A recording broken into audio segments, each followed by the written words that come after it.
죄로 물든 마음이 흰 눈보다 더 이게 깨끗하게 씻겼네.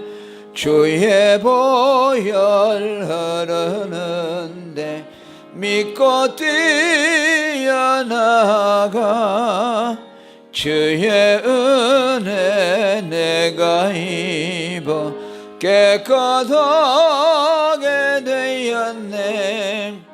모든 의심 걱정과 두려움이 사라져 슬픈 탄식 변하여 기쁜 찬송되었네. 주의 보혈 흐르는데 믿고 뛰어나가 주의 은혜 내가 입어 깨끗하게 되었네. 세상 무기영화와 절교하던 모든 것 주를 믿는 내게는 분토만도 못하다.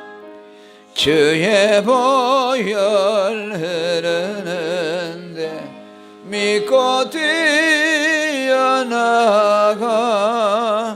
주의 은혜 내가 입어 깨끗하게 되었네. 나의 모든 보배는 저 천국에 쌓였네. 나의 평생 자랑은 주의 십자가로다. 주의 보혈 흐르는데 믿고 뛰어나가 주의 은혜 내가 입어 깨끗하게 되었네. 기도합니다. 하나님, 오늘도 우리에게 복된 주일을 주시고 예수님 이름으로 또 이곳에서 하나님 앞에 예배하도록 은혜를 주신 것을 감사합니다. 삼위일체 하나님, 이곳에 임재하시고 여기에 모인 사랑하는 주의 자녀들 머리 위에 기름 부어 주셔서 하나님을 더욱 사랑하고 주님을 더욱 뜨겁게 의지하고 이 땅에 나그네 길을 가는 동안에 우리들의 걸음에 실족이 없게 하시고 변함없는 믿음으로 하나님을 의지하고 천성을 향해 나아가는 저희들의 걸음이 되게 도와주옵소서. 하나님께서 우리 대치반석교회를 축복하시고 하나님이 이곳에 예배하게 하셔사오니 복음이 이곳을 통해 확산되고 주의 복음과 그리스도의 이름이 영화롭게 되는 귀한 처소가 되도록 도와주시고 날마다 새로운 성도들, 구원받을 백성들을 보내주시고 하나님께서 이곳을 통해서 영광을 받아 주시옵소서. 오늘도 나오지 못한 성도들을 기억하시고 다음 시간에는 많은 성도들이 빠짐없이 나와서 예배할 수 있도록 도와주시옵소서. 예수님 이름으로 기도하옵나이다. 아멘. 하나님의 말씀은 고린도후서 12장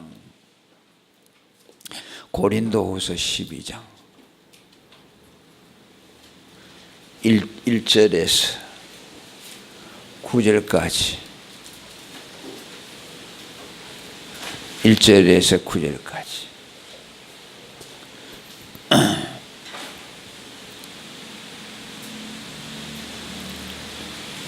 교독을 합니다. 한 절씩. 무익하나마 내가 부득불 자랑하노니 주의 환상과 계시를 말하리라.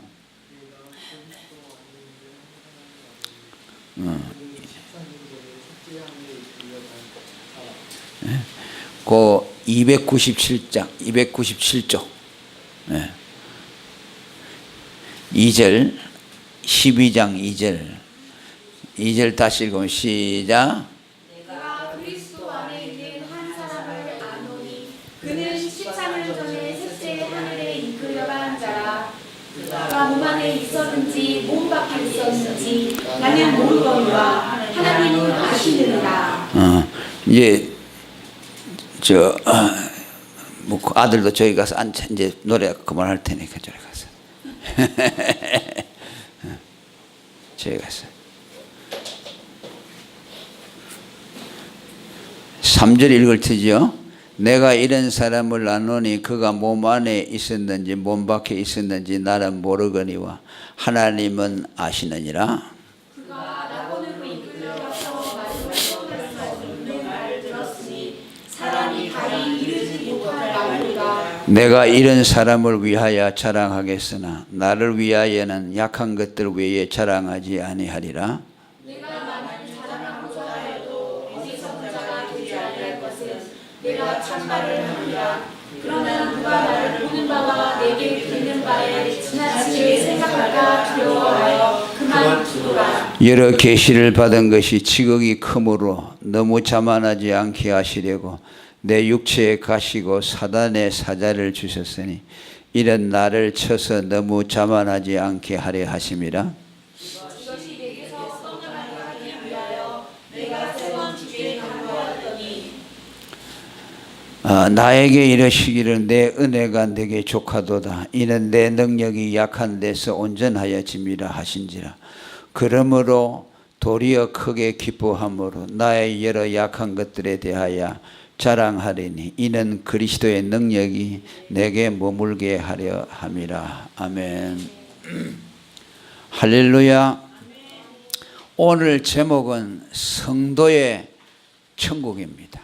천국에 대해서 말씀을 전거하려고 합니다. 우리 기독교의 핵심은 예수 믿는 거지요. 예수 믿고 구원 얻는 것이고, 또 하나를 더 말한다면 천국입니다. 전도할 때 전에 최권능 목사님이라는 분은 예수 천당 그랬어요. 예수 믿으면 천국 간다. 그러니까 예수 믿는 목적이 천국에 가는 것이다 라는 거죠.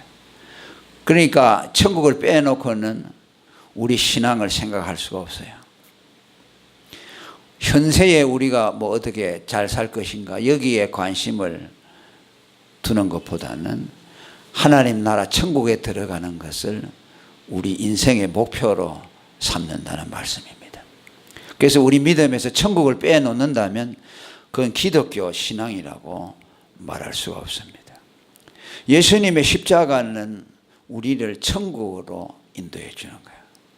예수님이 이 세상에 오셔서 십자가에 죽으신 것은 그 예수님의 피를 힘입어서 하나님 나라에 들어가도록 하기 위해서입니다. 그래서 예수님이 요한복음 14장에 그러죠. 예수님이 구원을 다 이루시고 이제 세상을 떠나서 천국으로 올라가실 때에 내가 가서 너희들이 있을 곳을 예비할 것이니 있을 곳을 예비하면 내가 너희를 다시 데리러 온다고 그렇게 말씀했어요. 그곳이 하나님의 나라죠. 그곳에 예수님이 먼저 가 계시고 또 앞으로 예수님이 오시면은 우리를 데리고 또 그 나라로 들어가게 하신다는 말씀입니다. 그러니까 천국은 말하자면은 신앙의 총결산이라고 할 수 있어요. 예수를 믿는 것은 이제 시작이고, 그 다음에 천국에 들어가는 것은 신앙의 목적지에 도달한다고 볼 수 있어요. 그곳에서 이제 비로소 우리 신앙의 결산이 일어나는 거죠. 이 땅에 살면서 우리가 주님을 위해서 헌신하고 또 충성한 것들이 이 땅에서는 다 보상을 못 받아요. 하나님의 나라에 가게 되면 그때 우리들의 수고한 것이 다 하나님 앞에 인정을 받게 됩니다. 예수님도 너희가 하는 모든 일들을 다 하나님이 기억해 주신다 그랬어요. 작은 사람에게 냉수 한 그릇 떠다 준 것도 그 사랑으로 믿음으로 한 것은 상을 받는다고 말씀했어요. 그래 너희는 사람의 칭찬을 좋아하지 말고 하나님의 칭찬을 바라고 모든 것을 하라고 그렇게 말씀을 하셨습니다. 계시록 14장 13절에도 보면 주 안에서 죽는 자들은 복이 있도다. 그러하다. 저희 수고를 거치고 쉬리니 이는 저희의 행한 일이 따름이라. 우리가 예수 믿고 죽잖아요. 죽으면 그때 천국에 들어가서 이 땅에서 행한 모든 것들에 대해서 보상을 받게 하신다는 말씀입니다. 성경에 보면은 천국이라는 말도 나오고 낙원이라는 말도 나옵니다. 그 두 말은 거의 같은 뜻입니다. 낙원이라는 말은 파라다이스라고 되어 있는데 파라다이스라는 말은 굉장히 좋은 것을 말하죠. 그죠? 지상 낙원이라고 말하죠. 그러니까 천국은 파라다이스와 같이 그렇게 좋다는 곳이죠. 그건 고통이 없고 눈물이 없고 거기는 하나님의 축복으로 가득한 곳이고 그런 의미에서 낙원이라고도 할 수 있고 그 다음에 천국이라는 말은 그 바실레이아라는 말인데 왕국이라는 뜻입니다. 하나님이 통치하는 나라, 하나님이 계신 곳이라는 뜻이에요. 그러니까 같은 말이에요. 어디다가 강조점을 두었느냐. 낙원은 아주 아름답고 편안한 곳이라는 것에 강조되었다면 천국이라는 말은 하나님의 나라라는 데 강조점을 두었다고 말할 수가 있습니다. 오늘 바울은 살아있으면서 이 천국을 경험했습니다. 어느 날 갑자기 하나님이 그를 하늘로 이끌어서 하늘 낙원의 세계로 인도해서 그곳의 광경들을 보도록 그렇게 경험을 시켰습니다. 놀라운 일이죠. 천국은 우리가 미래에서 죽어 들어가는 곳인데 그곳을 미리 경험하도록 만들었어요. 그 왜 하나님이 바울 사도에게 그 천국을 경험하도록 했을까? 그것은 천국에 대한 사실을 그로 하여금 보게 하고 그것을 성경에 기록하여서 많은 사람들에게 하나님의 나라가 이러하다는 것을 알 수 있도록 가르쳐 주기 위해서 하나님이 바울 사도를 하늘로 이끌어서 그 세계를 보도록 하셨다는 말씀입니다. 그러니까 그것은 개인의 차원을 넘어서 개인의 체험의 차원을 넘어서 공적인 체험이라고 할 수 있어요. 사도라는 말은 성경에 보면 무슨 뜻이냐 하면요, 성경을 기록하기 위해서 하나님이 세운 사람이에요. 아멘. 사도는 뭐냐? 성경을 기록하기 위해서 하나님이 불러주신 사람. 그래서 그 사람들에게는 하나님이 여러 가지를 경험을 많이 시켜요. 천국도 보여주고 또 다른 사람이 듣지 못하는 말씀을 하나님으로부터 직접 듣게도 하시고 그래가지고 그것을 기록해서 남겨둠으로 오고 오는 세대, 우리가 말하자면 이 성경이라는 것을 통해서 하나님을 알 수 있잖아요. 그게 누가 했냐? 사도들이 기록을 했어요. 구약에는 누가 했냐? 선지자라는 사람들이 있었어요.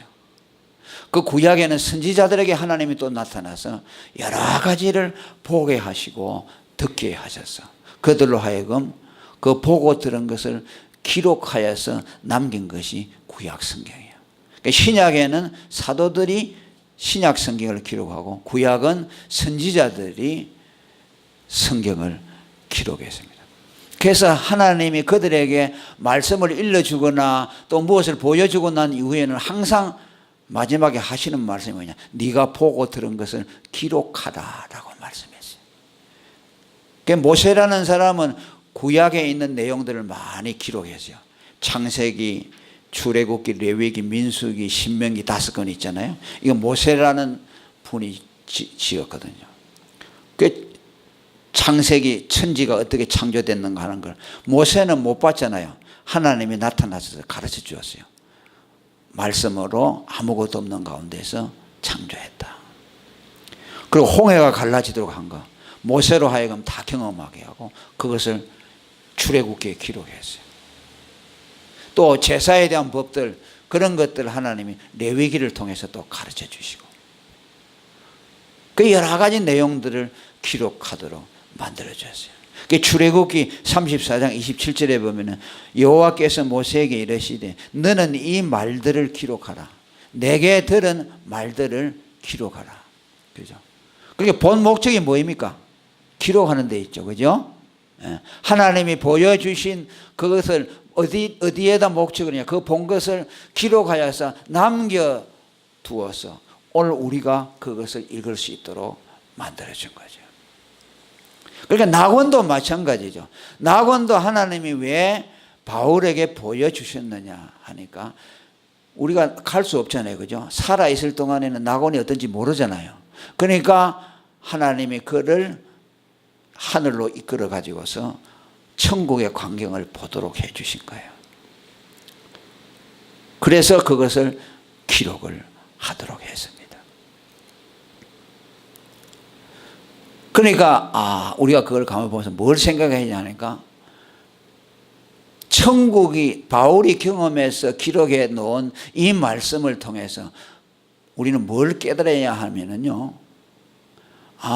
바울 사도도 낙원에 올라가서 이게 천국을 경험할 수 있구나. 우리도 바울 사도처럼 그렇게 해야겠다. 하나님 나도 낙원을 보여주세요. 이렇게 하라고 기록해 놓은 것이 아니라는 말이죠. 그런데 많은 사람들이 그렇게 오해를 하고 있어요. 성경에 기록된 것은 전부 우리도 함께 경험을 공유할 수 있도록 하기 위해서 기록해 나왔다고 생각해요. 그런 것이 아니에요. 그러니까 오늘 잘못 구하는 사람들이 있어요. 하나님 나도 천국을 보여주세요. 막 그렇게 한다고. 그런데 그렇게 하도록 바울에게 낙원을 경험시켜 준 것이 아니에요. 무엇 때문에? 공적인 일로서 성경에 기록해서 남겨두도록 하기 위해서 바울에게 경험을 시켜준 거죠. 또 여러분들 같으면 낙원을 보고 와서 야 좋다 좋다고 막 이렇게 떠들고 자랑하겠죠. 그죠? 그게 아니라는 말이죠. 그 본 것을 성경에다 기록하도록 하기 위해서. 그러니까요 낙원을 바울 사도는요 딱 한 번 보았어요. 그래요? 2절에 뭐라 그랬어요? 내가 14년 전에 셋째 하늘에 이끌려갔다. 이 셋째 하늘은 낙원을 말하는데 14년 전에 갔던 경험이에요. 그러니까 무슨 말이에요? 그 뒤에는 그런 경험이 쭉 이어졌다는 거예요? 없어졌다는 거예요? 없는 거죠. 그죠? 그러니까 14년 전의 기억을 지금 되살려내는 거잖아요. 만약 계속해서 그 경험이 이어져 왔다면 14년 전이라고 못을 박을 리가 없죠. 그때 딱 한 번 하나님이 낙원을 경험시켜 주었어요. 또 여러분 누가복음에 보면 16장에 보면은 거지와 나사로가 낙원에 들어가고 음부에 들어가는 것이 나오잖아요. 그죠? 그거는 예수님의 제자인 누가가 하나님으로부터 그걸 보여준 것을 받아서 찍었어요. 그 보니까 거지 나사로라는 사람이 죽어가지고 낙원에 들어간 것이 보입니다. 거기서 아브라함의 품에 안겨 있는 것이 보이고 또 부자는 음부의 불꽃 가운데 들어가서 막 고통하면서 뜨거워서 살려달라는 소리를 하고 있어요. 그걸 누가가 본 거예요. 누가 보여줘서 하나님이 보여준 거죠. 그래서 그걸 적어놔요. 그것도 누가가 여러 번 봤느냐? 딱 한 번 봤어요. 낙원은 아브라함의 품에 안겨 있고 정말로 하나님의 위로가 가득한 곳이다. 음부는 불꽃으로 온 천지가 뜨거운 불덩어리다라는 것을 보여준 거죠. 그래서 그것을 성경에다 기록한 거죠. 그러니까 우리는 음부에 들어가면 안 되겠구나. 음부가 있고 죽은 이후에는 낙원이 있는구나. 사람은 죽으면 둘로 나뉘어서 가는구나 라는 것을 보여주는 거죠. 기록해서. 딱 한 번 본 거예요. 또 이제 사도 요한이라는 분은 천국을 많이 보았어요. 그건 계시록이라는 책을 갖다가 한 권 분량으로 기록해 놨잖아요. 그죠? 요한계시록은 전부 천국에 대한, 천국에 올라가서 보고 온 경험이에요. 왜 그랬을까? 다양한 면으로 보여줄 필요가 있으니까. 천국은 어떤 곳이다. 그게 요한이 본 거 보니까 거기 예루살렘 성이 있고 찬란하고 바다가는 유리바다로 되어 있고 보석으로 막 치장이 되어 있고 여러 가지 구체적인 내용들이 많이 나오거든요. 그러기 위해서는 많은 내용들을 사도 요한에게 보여줄 필요가 있었죠. 그러니까 요한에게는 다양한 천국의 모습들을 보여준 거죠. 그러나 누가의 같은 경우에는 딱 한 번, 그 다음에 사도 바울에게도 딱 한 번 보여주었다는 것이죠. 그러니까 그것을 왜 보여주었느냐 하는 것에 대한 분명한 이해를 가져야 한다. 우리도 다 사도 바울처럼 낙원을 볼 수 있도록 하기 위해서 한 것이 아니라는 말이야. 그가 보고 경험한 것을 성경에 적어 놓아서 우리는 그 성경을 통해서 낙원을 볼 수 있도록 하나님이 해 주셨다는 것이죠. 아멘. 그러니까 그 경험을 하도록 할 때에 그 경험은 정확해야 되겠죠. 그죠? 그 경험은 잘못된 것이 있어서는 안 되고, 또 자기가 무슨 착각을 해가지고 뭐 환청을 듣거나 이상한 것을 보거나 자기 생각에서 만들어내진 것이나 그렇게 된 것이 아니겠죠. 거기에는 정확하게 하나님을 간섭해가지고 보고 듣는 것이 하나도 오류가 없도록 해야 되죠. 그걸 누가 하느냐 하면 성령께서 하셨어요. 성령께서 실수가 없도록. 왜냐하면 우리는요, 꿈도 꿀 수가 있고 환청도 들을 수가 있어요. 어떤 사람들은 환상을 자주 봐요. 정신병자들은요, 환상을 자주 봐요. 실제로 사람이 그 앞에서 움직이는 거 봐요. 실제로 없는데 그 다음에 귀로도 소리를 들어요. 그러니까 그런 사람들이 본 것은 성경에 기록하면 안 되잖아요. 또 자기가 무엇인가 몰두를 깊이 하고 있으면은 잘못된 것을 볼 수도 있어요. 그런 것들을 보아가지고 성경에다 기록해 놓으면은 안 되잖아요. 그러니까 하나님이 사도라는 사람을 엄격하게 쫙 골라가지고, 예수님의 제자가 12이잖아요. 딱 12사람이에요. 그 사람들에게만 하나님이 보여주신 거예요. 천국도 보여주고 각가지 내용들을 보여주셨어요. 그리고 그 본 것을 기록할 때도 잘못 기록하지 않도록 정확하게 기록하도록 성령이 오셔서 감동을 주어서 오류 없이 기록하도록 만들었어요. 그래서 디모데후서 3장 16절에 뭐라고 하잖아요. 모든 성령은 하나님의 감동으로, 이 뭐란 무슨 뭐냐, 성령의 간섭으로 기록되었다는 말씀이에요. 예? 베드로후서 1장 21절에도 성령의 감동하심을 입어서 성경을 기록했다고 말씀하고 있어요. 그러니까 오늘날 여러분, 어떤 사람들이 뭐 천국을 보았다, 낙원을 보았다고 하면 그걸 신뢰할 수 있겠습니까? 없지요. 왜냐하면 거기에는 하나님이 보증을 해주지 않아요. 성경은 이미 기록되어 있기 때문에 그들이 보는 것에 대해서 하나님이 보증해 줄 수 없어요. 만일 그들이 본 것을 성경에다 기록할 것 같으면 틀리지 않도록 전부 간섭해 줬겠죠. 그러니까 자기들이 나름대로 경험한 거니까 그것이 하나님으로부터 받은 것인지, 아니면 다른 영으로부터 받은 것인지, 아니면 자기 생각에서 나온 것인지, 아니면 정신병자들이 환상이나 환청을 보고 본 것인지 분별할 길이 없잖아요. 그러니까 우리는 그런 사람들의 말을 맹신해서는 안 된다. 오늘도 보면은 뭐 방송 이런 데서 간증하는 사람들이 많잖아요. 거기에 보면은 성경적이지 않은 내용들이 많아요. 막 엉망진창, 다른 종교에 있는 것도 막 섞여가지고서 하는 사람들도 있어요. 그러니까 우리는 그런 것을 믿어서는 안 됩니다. 혹 참고는 할 수가 있겠죠. 예. 그렇지만 우리는 그것을 맹신해서는 안 된다는 말이에요. 그런데 이렇게 여러분, 사도 바울이 낙원을 보고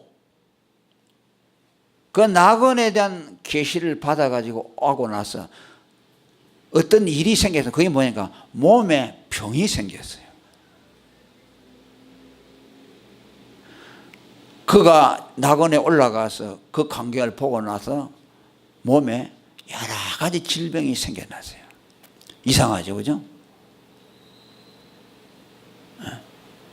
그 7절에 보면 뭐라고 하냐면요, 바울로 하여금 자고하지 않도록 사단의 사자 육체의 가시를 주었다고 그랬어요. 그게 뭐냐면 질병을 말합니다. 어떤 질병인지는 정확하게 기록이 되어 있지 않지만 기독교 역사가들의 기록한 걸 보면 바울 사도가 병이 10몇 가지가 된다 그래요. 안질로부터 뭐 간질병도 있었다고 그래요. 너무너무 많은 병들을 가지고 있어요. 그는 다른 사람을 살리기도 하고 죽은 사람을 살리기도 했어요. 그런데 자기 병은 못 고쳤어요. 그게 언제부터냐? 낙원에 대한 계시를 받고 나서 그때부터 몸에 병이 생겼어요. 왜 그랬을까? 그 계시가 너무 엄청난 것이기 때문에 그걸 보고 난 바울이 교만해져 가지고서 파멸에 빠질 수 있는 위험이 있기 때문에 겸손하도록 만들기 위해서 하나님이 그에게 병을 주었다고 말합니다. 놀라운 사실이죠. 이것을 잘 아는 사람들이 그렇게 많지 않은 것 같아요. 그래서 3번이나 기도했어요. 하나님 병을 고쳐주세요. 그래서 3번 기도했는데 하나님이 그 병을 고쳐주지 않고 뭐라고 했습니까? 9절에 보니까 내 은혜가 내게 족하도다. 이는 내 능력이 약한 데서 온전하여 짐이라. 병을 안 고쳐주고 계속 그 병에 시달리도록 했고 마지막 죽을 때까지 질병 가운데 고통하다가 사도 바울이 죽었어요. 여러분들 이해가 안 되죠? 다른 사람 병도 고쳐지고 죽은 자도 살리는 사람이 늘 아파가지고 막 자기는 이러는 거야. 그러니까 우리가 예수 믿으면 뭐 모든 것이 형통망통하고 뭐 몸도 안 아프고 그건 성경하고 거리가 멀어요. 사도 바울 같은 경우에는 그렇게 고통을 평생 달고 살도록 만들어줘요. 그러니까 바울이 어떻게 생각했습니까? 내가 괜히 보고 왔다. 하나님 왜 나를 그거 보게 해가지고 내게 병을 주었는가? 내가 그거 안 봤으면 병도 안 생길 거 아닙니까? 그러죠? 왜 교만할 일이 없으니까?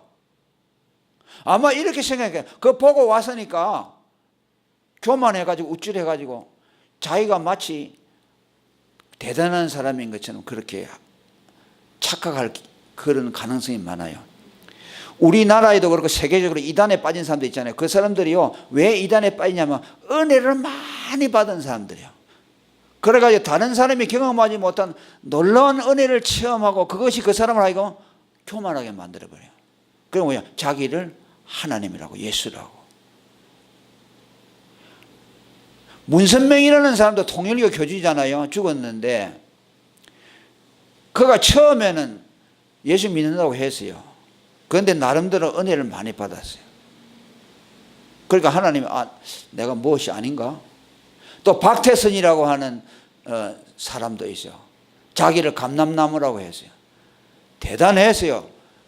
일제시대 하에 그 사람이 저 남대문 교회 장로였어요. 지금 통합측인데 종로에 가면 있어요. 교회가 커요. 역사가 오래됐어요. 처음에는 그 교회 장로로서 겸손하게 잘 섬겼는데 병도 고치고 환상도 보고 별 능력이 많이 임했어요. 그러니까 나중에 자기가 교만해가지고 자기가 예수님이라고 됐어요. 그게 어디냐면요, 시원 그룹이라고 있어요. 저 양산에 부산에 가면 시원촌이라고 있어요. 그 사람들 집단을 지금도 이루고 있어요. 거기서 옷 같은 것도 만들어내고 약도 많이 만들어내고 그거 지금 시중에 돌아다니면서 팔아요. 카시미론 이불 같은 것도 거기서 나와요. 지금 물건이 좋아요. 약 같은 것도 자기들 나름대로 특효약을 만들어가 팔아요. 그 길에서 지나가 보면 그 장사하는 사람도 있어요. 그래 그 양산 옆에다가 학교도 세우고 집단촌을 만들고 전부 그 박대선이 따르는 사람들이 그 같은 학교에 다 다녔어요. 서울에도 있어요. 그렇게 돼요. 사람이 교만해져요. 은혜를 많이 주잖아요. 그 사람만 아니고 모든 사람이 그렇게 될 가능성이 있어요. 그러니까 바울 사도로서는 고통이죠. 그거 낙원 갔다 온 그거 한번 보고 몸에 평생 병이 달라졌으니까. 그러니까 그 한상을 보고 낙원을 보고 돼서 그걸 자랑스럽게 생각했겠어요? 안 했겠어요? 자랑스럽게 아니죠. 고통으로 생각하죠. 그러니까 뭐라 합니까? 그것을 보고 와서 누구에게도 말하지 않았어요. 그런데 하나님이 뜬금없이 14년이 지나가고 나서 그에게 예수님이 나타나서 그때 너 낙원에 내가 보여주지 않았냐? 왜 그걸 있냐? 그걸 이제 성경에다 기록해라. 그래가지고 지금 성경을 기록해서 여기 고린도전서에 나오게 된 거예요. 그죠? 그 1절에 뭐라 그랬습니까? 1절 한번 읽어봅니다. 시작.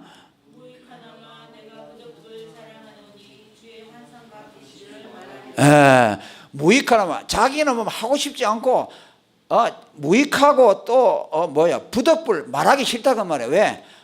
쉽게 말하면 지긋지긋하다 그 말이야. 그 낙원 보고 와서 내가 병이 이렇게 들어가지고 있는데 말하기 싫은데 이걸 하나님이 또 적으라고 한다 그 말이야. 그러니까 이것을 계시에다가 적어서 이렇게 성경에 남겼습니다. 그러니까 우리가 그렇구나. 하나님이 사도 바울에게 경험해 주신 것은 모든 사람들도 이렇게 바울처럼 경험을 하도록 한 것이 아니고 성경에 기록하기 위해서 경험한 것인데 이 경험이라는 것이 아무나 할 수 있는 일이 아니고 또 감당할 수 있는 일이 아니라는 것을 우리에게 가르치고 있어요. 오늘 사람들은 이거 하나님이 내 천국 보여주면은 뭐 이렇게 예수 잘 믿다고 하지만 하나님은 그렇게 하지 않죠. 그 다음에 이 경험을 뭐라고 합니까? 아주 불가사의한 신비한 경험으로 말씀합니다. 2절과 3절에 뭐라 합니까? 내가 몸 안에서 이것을 경험하는지 몸 밖에서 경험하는지 도무지 알지 못하겠다. 아주 진실하고 정직하죠. 내가 분명히 낙원에 올라갔다 왔는데 내 몸이 올라간 것은 아니라 그 말이야. 내 영만 올라가서 그것을 보고 왔는데 근데 나는 낙원에 가서 걸어 다니기도 하고 그죠? 냄새 맡기도 하고 또 말하는 것을 듣기도 했다고 말이야. 그 몸이 없으면 불가능하잖아요. 그죠? 그죠? 본다는 것은 눈이 있다는 것이고 듣는다는 건 귀가 있다는 거야. 그러니까 육체가 그것을 경험하는 거 아니에요. 그럼 육체가 다 올라가야 되잖아요. 그런데 육체는 안 올라갔다고 말이야. 그런데 거기서 만지고 걷고 냄새 맡고 듣고 하는 것들을 다 경험을 했다고 말이야. 그런데 자기가 모르겠다는 거예요. 몸으로 한 것인지 영어로 한 것인지 모른다는 것이요. 영어로 한지 몸으로 한 것인지 몰라서 혼돈이 된다. 그러면서 뭐랄까? 하나님은 아시느니라 그러죠. 그렇죠? 2절과 3절에. 하나님은 알지만은 나는 잘 모른다는 겁니다. 그러니까 오늘로 말하면 이와 같습니다. 임사체험과 같은 거. 아니면은 뭐라고 했어요? 가사 상태. 임사라는 것은 뭐냐면 죽음에 직면하는 겁니다. 죽지는 않았는데 죽음 직전에 우리의 영혼이 몸을 빠져나가서 경험하는 그 경험을 말해요. 그냥 가사 상태라는 건 뭡니까? 호흡도 정지되고 맥박도 안 뛰는데 완전히 죽었어요. 그런데 완전히 죽은 것은 아니고 다시 깨어나는 상태가 있어요. 그걸 가사 상태라고 해요. 아마 그런 것이 아니겠는가. 이제 우리 추정하는 거죠. 왜? 바울이 말한 대로 몸으로 경험한 것인지 영어로 경험한 것인지 몸 밖에서 한 경험인지 몸 안에서 한 경험인지 그것에 대해서 알지 못하기 때문에 우리가 나름대로 그렇게 추정을 하는 겁니다. 그리고 또 말을 들었는데 거기에서는 분명히 무슨 말인 거 이해를 했고 깨달았는데 그걸 가지고 정신을 차리고 말을 하려고 하고 여기다 기록하려고 하니까 도무지 표현을 할 수가 없는 거예요. 천국에서는 분명히 경험하고 느꼈고 체험적으로 습득되었는데 우리가 가진 언어를 가지고서 말을 하니까 표현이 안 된다는 거죠.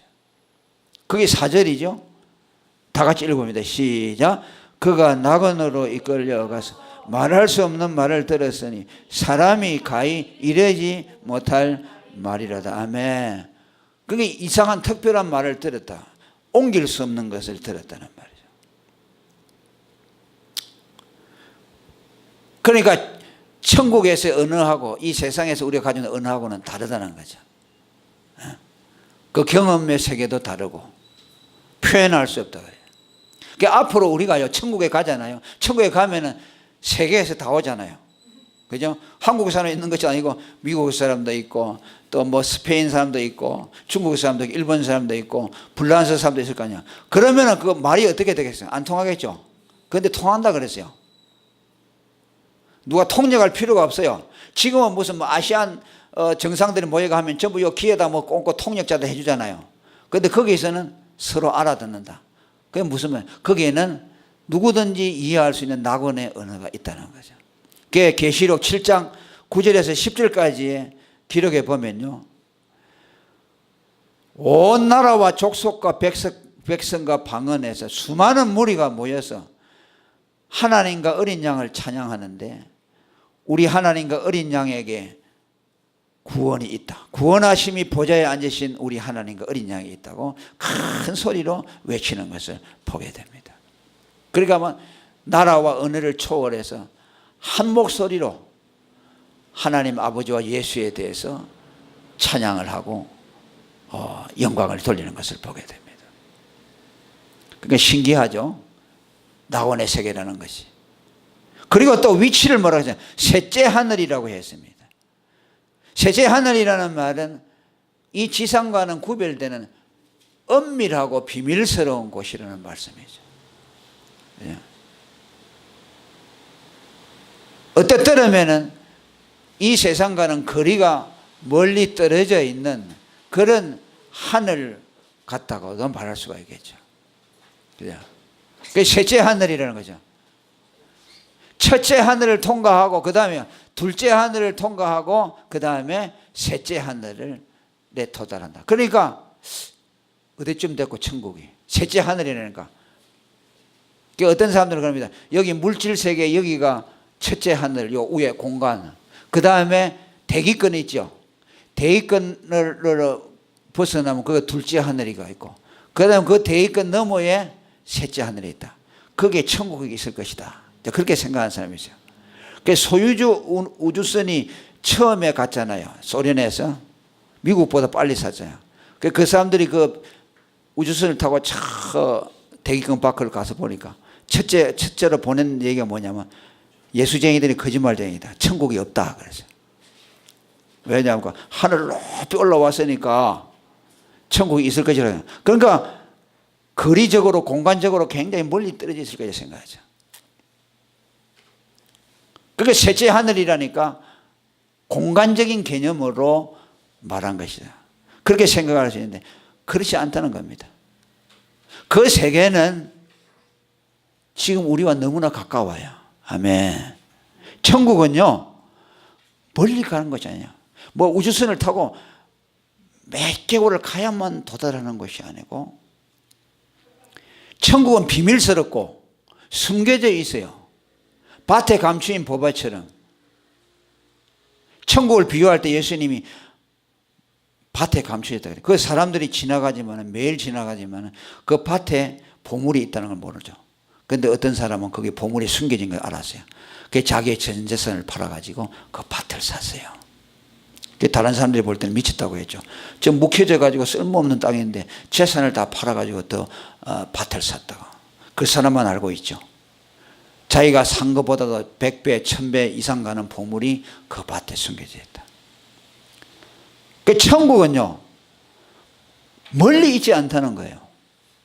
아멘. 가까이 있는데 눈이 열려진 사람은 그걸 보게 된다. 그래서 찬송가에 보면 하나님 나라에 대한 찬송을 말할 때 하룻길 되는 내 본향이라고 그랬어요. 그러니까 하룻길이라는 말 쓴 것은 가깝다는 말이에요. 천국이. 그러나 하룻길 가면 그것도 멀죠. 24시간 가는 거니까. 그런데요 천국은요 바로 옆에 있어요. 할렐루야. 우리가 죽잖아요. 죽으면 바로 천국으로 넘어가는 거예요. 가까워요, 멀어요? 가깝지. 죽으면 바로 가는 것이니까. 어? 죽으면 바로 음부에 들어가든지 지옥에 들어가든지 아니면 낙원 천국에 들어가든지. 그 계시록 3장 8절에 보니까 열린 문을 떴다고 하는데 문 하나 사이요. 문만 열고 들어가면 낙원이 있다.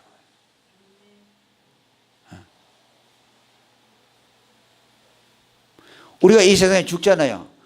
죽었다 그러면 맥박이 딱 끊어져 눈이 딱 감기죠. 그럼 육체의 눈이 감기면서 동시에 우리는 또 영혼이 어떻게 하냐. 영혼이 다른 세계로 낙원으로 들어가서 그때 눈을 뜨게 되거든요. 그때 새 눈이 열리게 되는 거죠.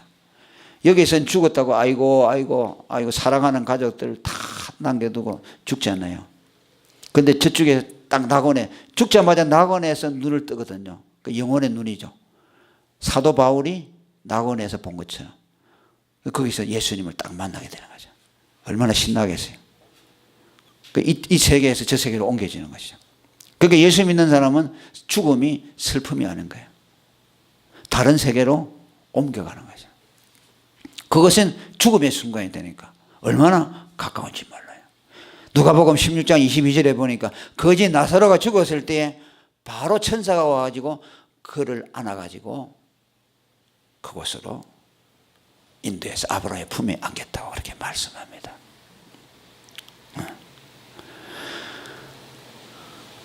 그러니까 천국이요 가까워요. 아멘? 가까워요. 멀리 있지 않아요. 아이고 천국 얼마나 될까? 그렇게 생각할 필요 없어요. 셋째 하늘이기 때문에 감추어져 있죠. 사람들 눈에는 안 보이죠. 육신의 오감을 가지고는 볼 수 없죠. 그러니까 바울이 가사 상태에서 육체에서 영혼이 떠나는 것, 죽음을 통해서 일시적으로 경험한 거예요. 죽음이라는 게 뭐냐? 히브리적인 개념의 죽음이라는 것은 육체와 영혼이 분리되는 것을 죽음이라고 해요. 소멸이 아니에요. 죽음은 분리되는 것이죠. 그러니까 사도 바울이 경험한 낙원은 몸에서 영혼이 이탈해서 거기에 주위에 있는 사람들은 아마 바울 보고 다 죽었다고 얘기했죠. 왜? 맥박도 안 뛰고 호흡이 없으니까. 그런데 그네 영혼은 잠시 이탈해서 그것을 보고 왔다. 우리들이 죽으면 그렇게 된다. 육체는 이곳에 남게 되고 영혼은 몸을 떠나서 아주 그곳으로 가죠. 근데 바울은 어떻게 했어요? 떠났다가 다시 돌아왔죠. 그죠? 보고 다시 돌아왔죠. 우리는 죽으면 바로 가버리는 것이죠. 그리고 육체는 화장터에 가가지고 무덤에 이렇게 가게 되겠죠. 바울은 돌아온 거예요. 하고 호흡이 싹 돌아오면서, 왜냐하면 호흡이 막혀 있잖아요. 그러면서 호흡이 돌아오거든. 그게 바울이 사람이 죽었을 때 기도하니까 그 애가 재채기를 하면서 다시 살아났어. 호흡이 막혀있지. 재채기 하면서 호흡을 다시 돌이키는 거지. 그래서 살아났다.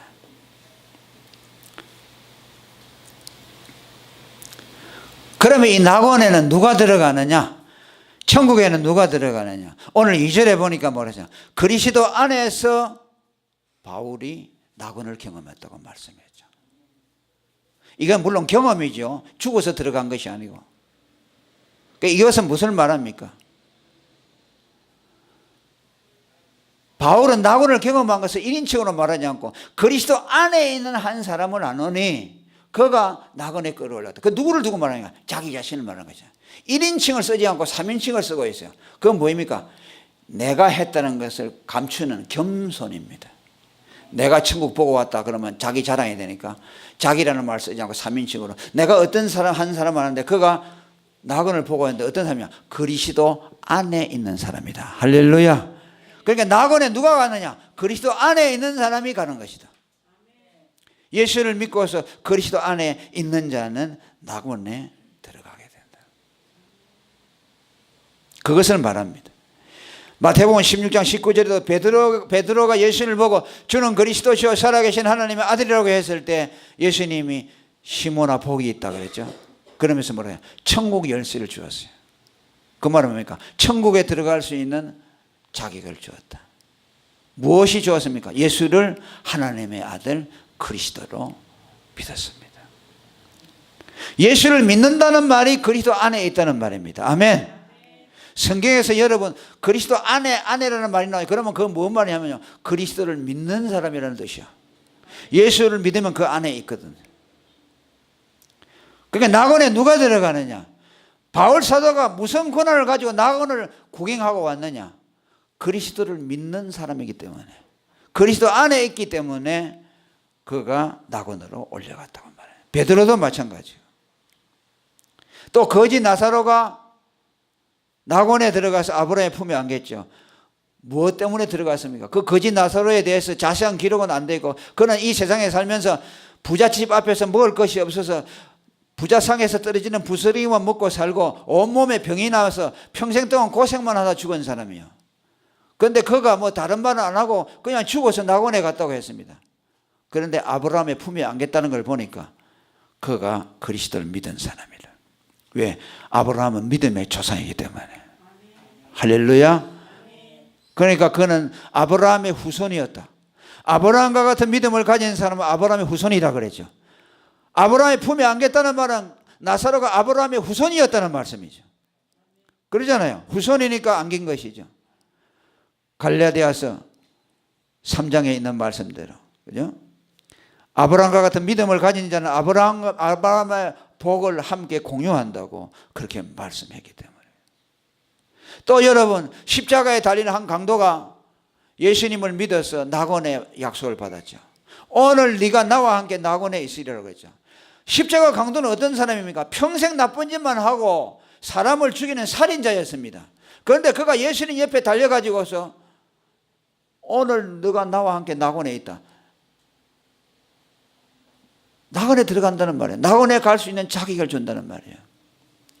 무슨 자격으로 들어갑니까? 그가 아무 한 일이 없잖아요. 마지막 그리고 십자가에 달린 것은 죽음이죠. 그가 선을 행할 수 있는 기회가 있었어요? 없었잖아요. 그 자리에서 예수 믿고 바로 죽는 거 아니에요. 그러니까 그 사람에게 공로가 있어요? 없어요? 없지요. 그 사람이 예수를 믿고 뭐 한 10년 살면서 낙원에 들어갔다 그러면 10년 동안 그 사람은 착한 일을 많이 했는가 보다 이렇게 추정할 수가 있죠. 예수 믿고 바로 죽었잖아요. 어떤 사람입니까? 평생 나쁜 짓만 했던 사람이요. 그런데 예수님이 오늘 너가 나와 함께 낙원에 있다는 것은 평생 나쁜 짓만 하고도 낙원에 들어갔다는 말이에요. 착한 일이라고는 하나도 한 일이 없어요. 그럼 뭘 말합니까? 낙원에는 예수를 믿음으로 가는 것이구나. 다른 것으로 가는 것이 아니구나. 인간의 선행이나 인간의 공로로 가는 것이 아니라는 것을 말씀합니다. 누가복음 23장 41절에 보면 그 강도는 예수님을 보고 말합니다. 뭐라고 합니까? 나는 내가 죄가 많기 때문에 십자가에 달렸지만 저분은 모든 것에 옳지 않은 일이 하나도 없다. 그분은 전부 어려운 일만 했다. 저분은 자기 죄 때문에 십자가에 달린 것이 아니라는 고백을 했어요. 그러니까 뭐야? 예수가 죄가 없는 하나님의 아들로 믿었다는 것이죠. 저 사람은 자기 죄 때문에 달린 것이 아니라는 거죠. 그러니까 베드로가 고백한 것과 똑같죠. 그죠? 주는 그리스도시요 살아계신 하나님이다. 그 백성의 죄를 대신 위해서 지금 달려있구나. 그 믿음을 보여준 거죠. 또 24절에 뭐라고, 42절에 뭐랍니까? 예수여 당신의 나라에 임할 때 나를 생각하소서라고. 이거는 뭐입니까? 지금 예수님이 죽으면 낙원에 들어가게 되고 또 자기도 낙원에 자기도 이제 죽게 되는데 자기를 낙원에 같이 들어가게 해달라. 그 말은 뭡니까? 당신의 나라라고 한 것을 보니까 예수가 천국의 주인이라는 것을 이 사람이 알았어요. 대단한 믿음이죠. 그가 하나님의 아들, 무지한 하나님의 아들이고 천국의 주인이라. 그러니까 당신은 나를 천국에 데려갈 수 있는 분이다. 하나님이다. 라는 것을 고백을 한 거죠. 그러니까 그 믿음이 구원받기에 합당한 믿음이죠. 그러니까 예수님이 그 말을 듣고 오늘 너가 나와 함께 낙원에 있으리라고 그렇게 말씀했어요. 오늘도 여러분 누가 낙원 천국에 들어갑니까? 예수를 믿는 사람입니다.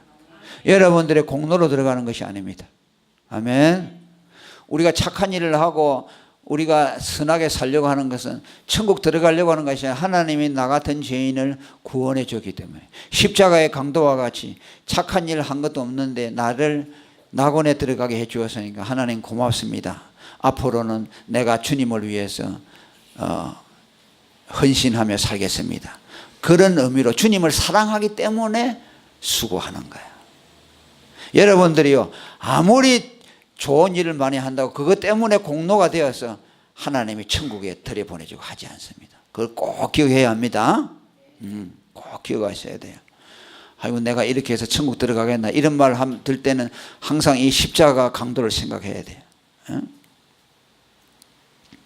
그리고 하나님은 우리에게 죽어서 낙원에 들어갈 수 있을 뿐만 아니라 바울 사도가 경험한 것처럼 오늘 이 땅에 살면서도 낙원에 대한 은혜 경험을 하도록 간접적인 경험을 할 수 있도록 우리의 길을 열어주고 계십니다. 오늘 바울 사도가 낙원을 경험한 것은 자기 개인의 사사로운 문제가 아니고 공적인 위치의 사도로서 성경에 그것을 기록하기 위한 것이라고 했죠.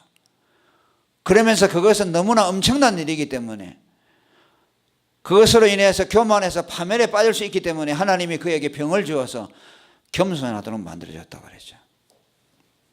그러면 오늘 우리는 바울 사도가 경험한 것을 성경에 기록했으니까 이거 보고 낙원이 이렇게 생겼구나 라고 그저 지식으로만 낙원에 대한 것을 경험하도록 했을까? 그것은 아니라는 거죠.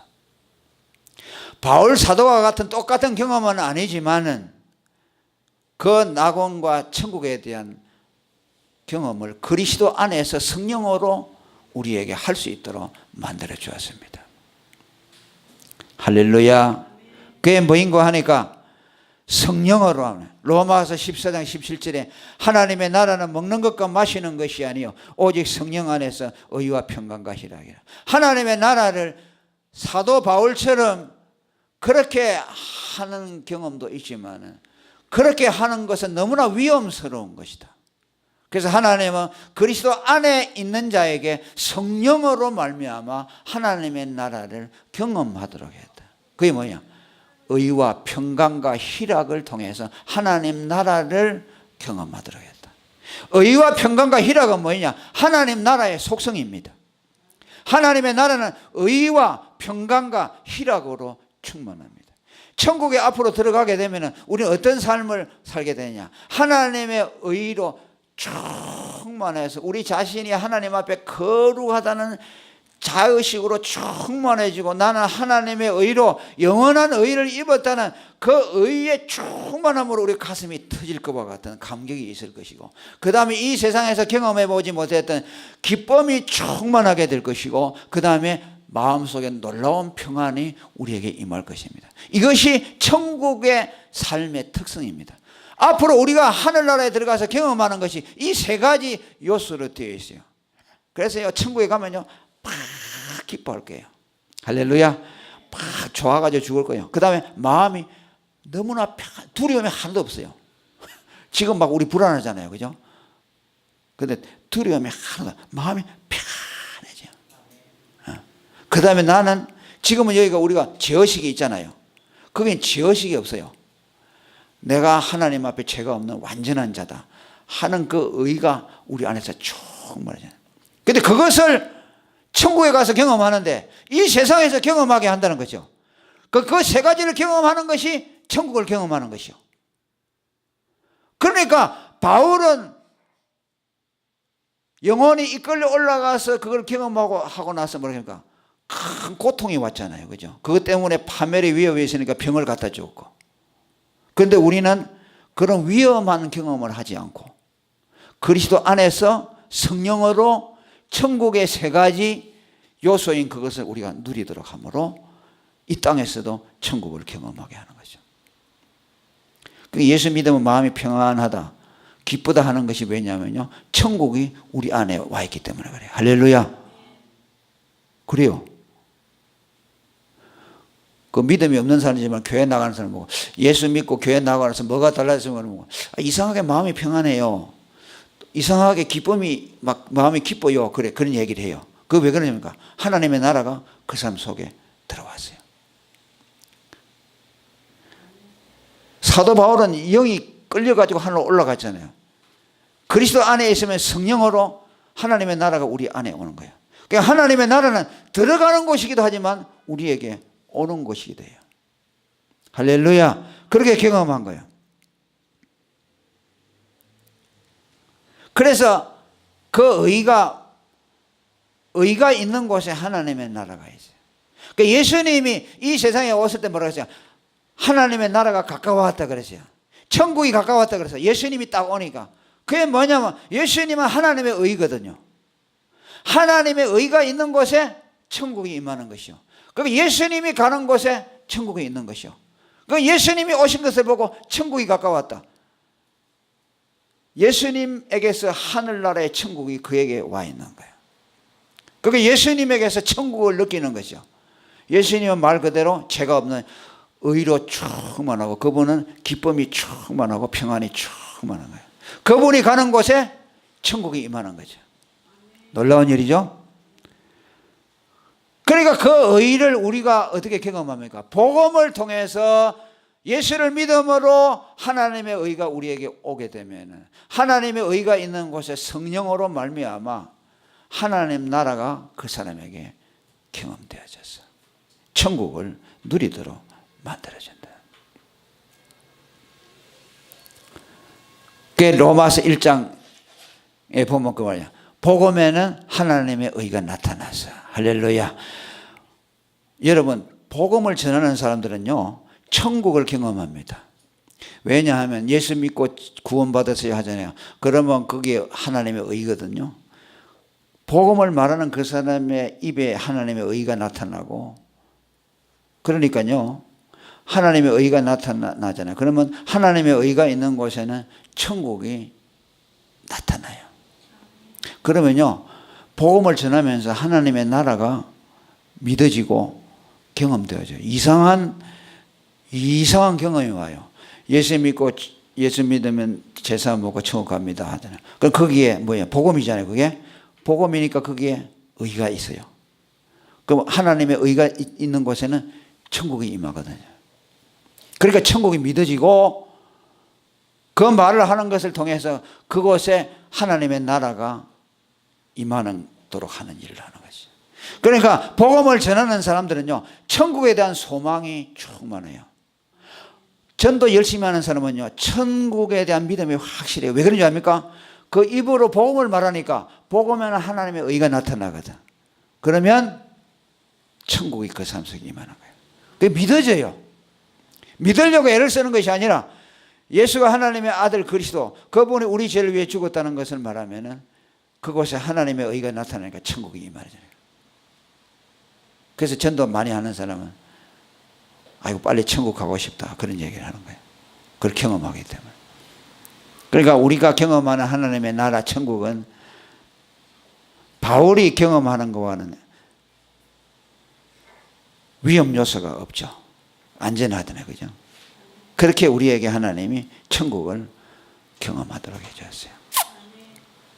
천국은 먼 곳이 아니고 바로 가까운 곳이고 셋째 하늘이라는 것은 뭐 거리적으로 굉장히 멀리 떨어져 있다는 것이 아니고 비밀스럽다. 그러면서도 가깝다. 바로 육체의 죽음이라는 문을 열면은 바로 천국이 그곳에 있다. 그 순간은 우리가 언제인지 모르잖아요. 그죠? 하나님이 우리 육체를 오늘하고 우리의 생명을 호흡을 정지시켜버리면 그 순간에 우리는 하나님의 나라로 들어가야 된다. 예수 안 믿는 사람은 부자가 들어가던 음부로 가게 된다. 그래서 오늘 이것을 우리에게 하나님이 알려주었어. 천국은 반드시 있다. 오늘 이 말씀을 통해서 기억해야 돼요. 그죠?